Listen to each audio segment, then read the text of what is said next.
যৌন হয়রানির অভিযোগে ফেঁসে যাচ্ছেন মঞ্জুরুল। তবে বিসিবির এই তদন্ত প্রতিবেদনে সন্তুষ্ট নন জাহানারা। ইতিমধ্যেই নারী ক্রিকেট দলের সাবেক এই অধিনায়কের অভিযোগের ভিত্তিতে প্রকাশিত হয়েছে প্রতিবেদন।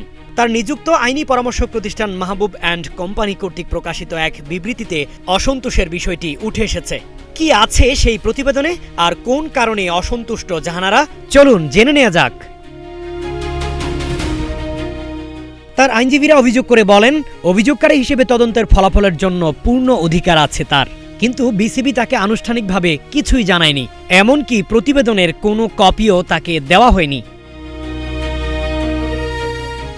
বিসিবির প্রদত্ত প্রতিবেদন অনুযায়ী জাহানারা করা 4টি অভিযোগের মধ্যে 2টি প্রমাণিত হয়েছে, কিন্তু কোন 2টি প্রমাণিত হয়েছে এবং অভিযোগ প্রমাণের ক্ষেত্রে কি কি তথ্যগত ভিত্তি কাজ করছে বিসিবি তা সুনির্দিষ্টভাবে উল্লেখ করেনি।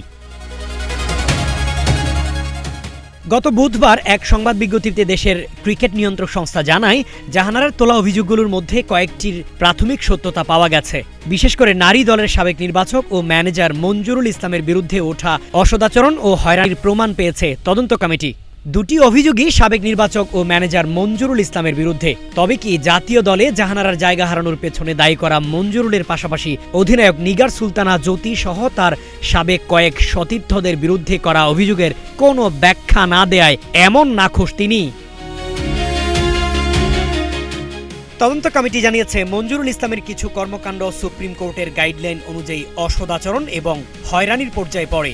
রিপোর্ট অনুসারে অভিযুক্তদের বিরুদ্ধে প্রচলিত আইন ও বোর্ডের নিয়ম অনুযায়ী প্রয়োজনীয় ব্যবস্থা নেওয়ার প্রক্রিয়া শুরু করেছে বিসিবি। সেই প্রক্রিয়ায় কেমন শাস্তি মঞ্জুরুল পান সেটি এখন দেখার অপেক্ষায় দেশের ক্রিকেটাঙ্গন।